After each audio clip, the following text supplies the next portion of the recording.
हम उम्मीद करते हैं कि आपने हमारी पहली वीडियो देखी होगी, और अगर नहीं देखी है तो उसका लिंक वीडियो के एंड में मिल जाएगा, उसे ज़रूर देखिएगा।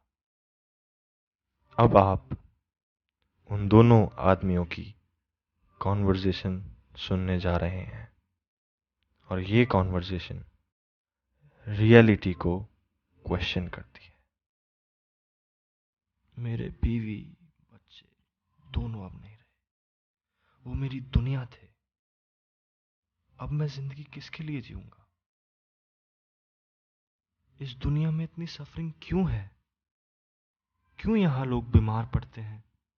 क्यों लोग मरते हैं, फेल होते हैं, हारते हैं? अच्छा और बुरा क्या है?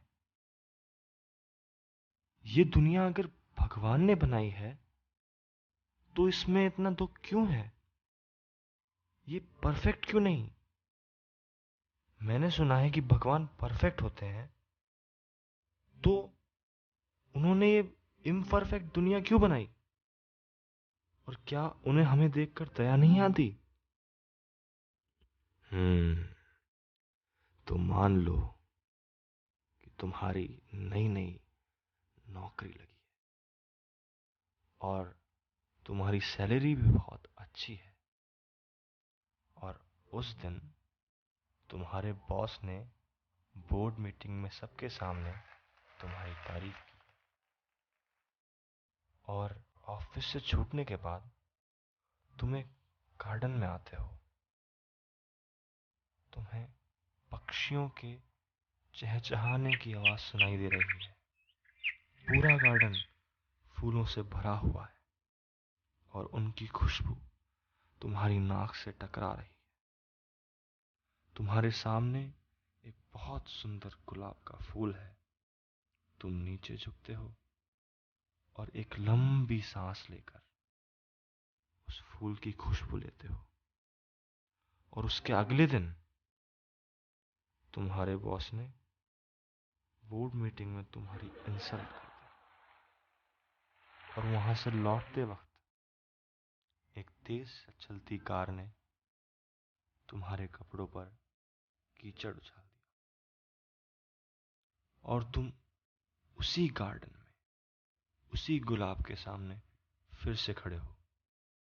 पर इस बार तुम उस फूल को तोड़ते हो और उसे रौंद कर आगे बढ़ जाते। तो अब मुझे बताओ कि जो चेंज आया है वो उस गुलाब के फूल में आया है या तुम में, मुझ में?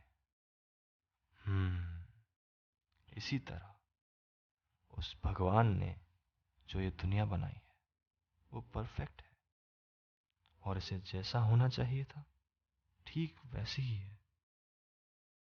तुम्हारी सफरिंग इस दुनिया की वजह से नहीं, तुम्हारे मन और थॉट्स की वजह से। मैं ये नहीं कह रहा कि जो कुछ हुआ है वो रियलिटी नहीं, पर वो तुम्हारी सफरिंग का कारण नहीं। जिसने भी जन्म लिया है उसे मरना ही होगा, क्योंकि ये प्रकृति का नियम है, और प्रकृति परिवर्तनशील होती है। तुम्हें ये अंतर करना ही होगा अगर तुम्हें सफरिंग से फ्री होना है, और ये अंतर करते ही तुम सफरिंग से फ्री हो सकते हो। ठीक है, मैंने ये मान लिया कि अंतर करने से मुझे ये पता लग जाएगा कि सफरिंग दुनिया की वजह से नहीं, पर वो सफरिंग अभी भी मेरे माइंड में एग्जिस्ट करती है और हर तरीके से मुझे परेशान करती है। मैं इससे कैसे फ्री हो सकता हूं? अच्छा, मन क्या है? मन एक सटल एंटिटी है, वो कोई फिजिकल चीज नहीं। तो तुम्हें ये समझ में आ गया होगा कि सफरिंग एक्सटर्नल चीज़ों की वजह से नहीं, बल्कि तुम्हारे थॉट्स की वजह से है।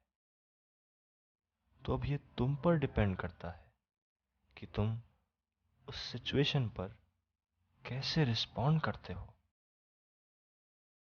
तुम मुझे बताओ कि अगर तुम्हारे पास ऑप्शन होता कि तुम खुश रहना चाहते हो या दुखी, तो तुम क्या चूज करोगे? खुश रहना, ऑब्वियसली। तो अब मैं बताता हूँ कि ये एक्चुअली तुम पर ही डिपेंड करता है कि तुम खुश रहना चाहते हो या दुखी। क्योंकि सफरिंग एक्सटर्नल नहीं, इंटरनल होती है। पर तुम ये मान के बैठे हो कि तुम्हारी सफरिंग लोगों या दुनिया या चीज़ों की वजह से है, और तुम उनको तो कंट्रोल नहीं कर सकते। यही तुम्हारी सफरिंग का कारण है।